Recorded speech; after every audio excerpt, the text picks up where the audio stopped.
Yo, what's up? How's it going? What's good, guys? As you can see on the screen and by the thumbnail when you clicked on it, we're finding out today on what ender pearls are and how they're made. So without further ado, all these are in the description. Like, subscribe, check out the website, and let's get into this. This theory might be kind of easy to you. You may be thinking, well, Endermen have pearls in their chests and they use those pearls that they adapted to teleport. But if you think about it, which I've been thinking about it, it's not really the case. Because everyone knows that Endermen evolved through coarse fruit and they were ancient builders. There's more to this theory than just that. You notice when you're about to kill a shulker but it teleports somewhere? That actually has to do something with the ender pearls, trust me. Shulkers are like mollusks, they're crustaceans and limpets or whatever. But if you look in the mob beast theory and turn to the shulkers, there's not really any anatomy to it. But we can just assume that it has the same anatomy of a normal mollusk. And here is where it gets interesting. So, a pebble, a bacterium, or a bug would irritate a mollusk. What do you know has a small chance of spawning when you throw an ender pearl? Drumroll. Endermite. Yeah, so obviously the endermite is an end bug. And that would probably be what makes shulkers produce pearls. Oh, there's an interesting one.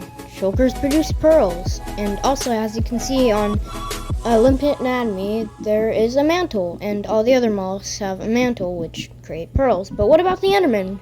Endermen teleport from the coarse fruit. They don't use the pearls, but they still have pearls. Why?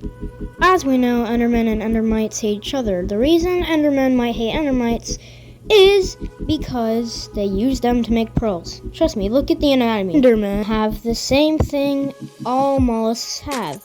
A mantle, which mollusks use to create pearls. And that might be the reason that Endermen still have pearls in their chest, because the mantle is located in their chest, and that's where they make pearls when they kill Endermites. So yeah, that's pretty much the lore solved, but the video is already pretty short. I don't really want to end it like this, so without further ado, let's theorize more. Also, before we theorize more, I do want to give some credits to Dragonic, which gave me the idea for some of this video, and the rest I did myself, so here you go. So here's a tiny theory, and then I'm going to do a big theory. How do shulkers stick to walls and go upside down and all that stuff? Well, see the spiral on the bottom? I'd say that'd be the foot, and there'd be like grooves on the foot, like there's footprints or whatever, so they can stick. Yeah. Alright, next theory.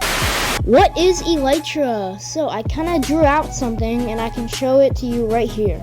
First off, the endermite gets 1 point because it's from the end, but it gets -1 point because it doesn't have wings, so that's 0 points. The phantom gets 2 points because it actually, you can repair it with phantom membranes, and the bottom of its wings does kind of look like elytra, but the phantom gets -2 because it's not from the end and it's literally called a phantom, so basically it's not really that real. The end beetle isn't in the game, but it's extinct, and mob and elytra means beetle. Why do endermen stare at you? So endermen are like, they've seen you do everything. Like, Steve is basically a monster in the game, so they just probably don't want you to do anything to them, and they're defending themselves. And endermen don't really even defend themselves when they're against an iron golem, which I guess that's because they created them themselves, because they're just the evolved ancient builders. Anyways, that's the end of the video. Like, subscribe, check out the website, support us, comment or whatever if you can comment. Bye.